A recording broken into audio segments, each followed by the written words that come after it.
Ready to turn that Apple gift card into the iPhone of your dreams? Let's dive right in. First, head to Apple.com or open the Apple Store app on your iPhone or iPad. Make sure you're logged in with your Apple ID. That's key.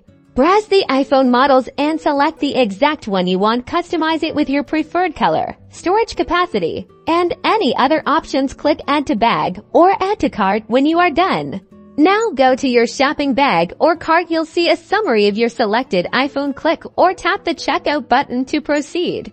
On the payment screen, scroll down until you find the Apply Apple Gift Card section. Carefully enter the 16-digit code from the back of your Apple gift card. You might need to gently scratch off the protective layer to reveal the full code. After entering the code, click the Apply button. The gift card amount will now be deducted from your order total. If your gift card doesn't cover the entire cost, you'll be prompted to enter another payment method, like a credit card, to cover the remaining balance.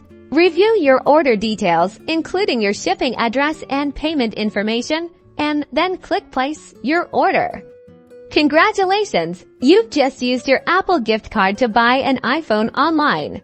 That's all there is to it. Enjoy your new iPhone. Don't forget to subscribe for more helpful tech tutorials.